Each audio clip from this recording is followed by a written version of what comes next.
Les technologies de guidage de robots mobiles ont fortement évolué ces dernières années. Au départ, c'était juste une ligne au sol et le robot suivait cette ligne. Petit à petit, les robots sont dotés d'autres capteurs, notamment de vision, et grâce à ça, ils se repèrent tout seuls dans l'environnement.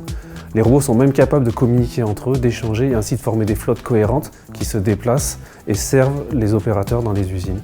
Le but de ces robots, c'est bien d'aider les personnes dans leur travail, de façon à les soulager des tâches les plus pénibles.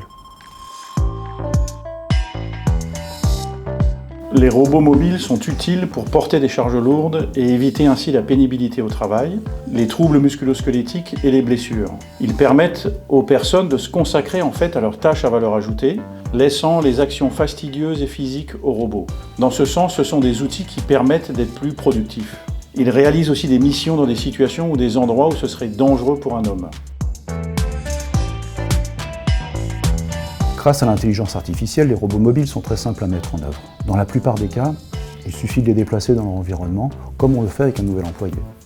Les robots mobiles sont des robots collaboratifs. Ils sont conçus pour travailler avec l'homme. Ils sont pensés pour être utilisés par des personnes dont ce n'est pas le métier. Ils sont flexibles, intelligents, polyvalents. Ils peuvent s'adapter à de nouveaux objectifs en fonction de la demande. Alors finalement, on peut les utiliser à peu près partout. Il y a des endroits qui, d'un point de vue réglementaire, ne leur permettent pas de circuler seuls. La rue, ce qu'on appelle les espaces publics.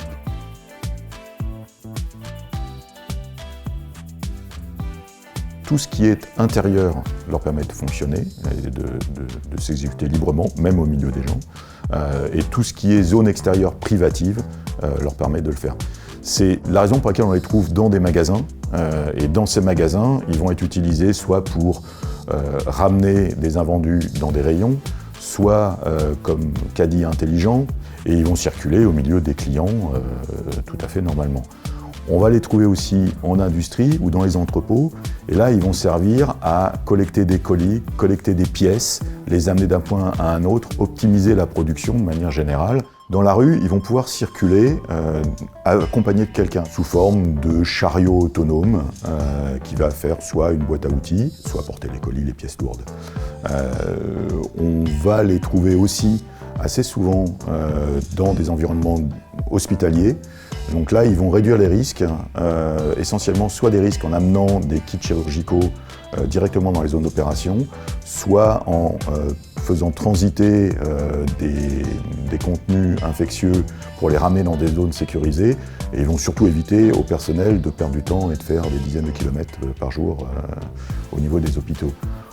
On va de la même manière les trouver dans les restaurants et dans les hôtels, soit pour prendre des commandes dans les restaurants et les livrer, et dans les hôtels, souvent pour faire le service en chambre. C'est cette capacité de configuration multiple qui a permis, lors de la crise, de les équiper pour faire de la désinfection et réduire les risques sanitaires dans les différents endroits où ils devaient être. En conclusion, la robotique mobile, comme la robotique en général, a vocation à supprimer la pénibilité au travail. Ils permettent ainsi aux femmes et aux hommes de consacrer leur temps à des tâches qui ont une réelle valeur ajoutée.